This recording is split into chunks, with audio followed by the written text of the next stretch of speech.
I've always been an adventurer, even a thrill seeker. When I graduated from high school, I had a plan. I would study in yeshiva in Israel for a year and then join the IDF. But after I began learning at Yeshivas Torah Or in Jerusalem, it became clear to me that I didn't want to go to the army. I wanted to be learning Torah, to get married, and to have a family. I grew up camping and hiking with my family. I hoped to figure out a way of earning a living by returning to the States from Israel every summer and running some type of outdoor wilderness experience. I started to realize that goal as I worked in a camp in New York for several summers. I taught Torah and guided wilderness trips. Each year that I did it, I felt my dream evolving into a reality. I liked working with kids. I liked running trips. And I liked teaching Torah. My brother Ari and I even talked about starting our own wilderness program in Colorado. In August 2007, my life took a sudden turn. I was driving a 15-passenger van packed with campers and gear. The van was pulling a trailer loaded with 6 canoes and a kayak. We were on our way from New York to Maine. Unexpectedly, we drove over something on the highway. It jolted the whole van. I tried to correct the wheel and turned it too far. What happened next was a disaster. The van rolled and rolled and rolled.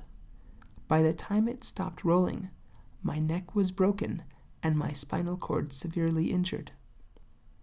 I rehabbed at Craig Hospital for 3 months.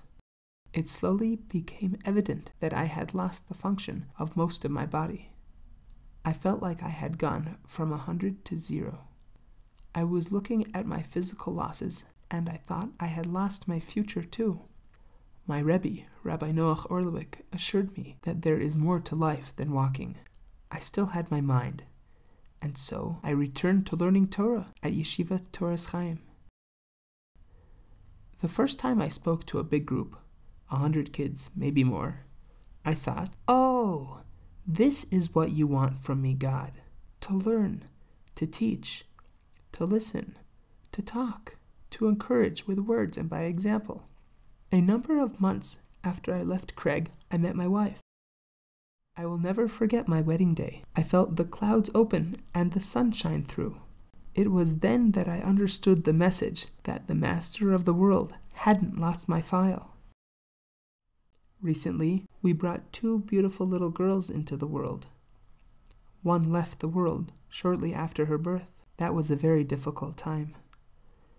The day we took our healthy daughter home from the hospital, I felt the clouds open once again. I appreciate being able to be present in life. I aspire to fully take advantage of the opportunities that God has to offer me in life, and to know that all of life's experiences are worth being present for. Even in those trying times, there is so much to be grateful for and learn from. I understand now that the master of the world has given me a tool. My wheelchair is not my curse, it's my chariot. I often think about how I can best use my chariot to make the world a better place for my family, the Jewish people, and for God. This is my life's adventure.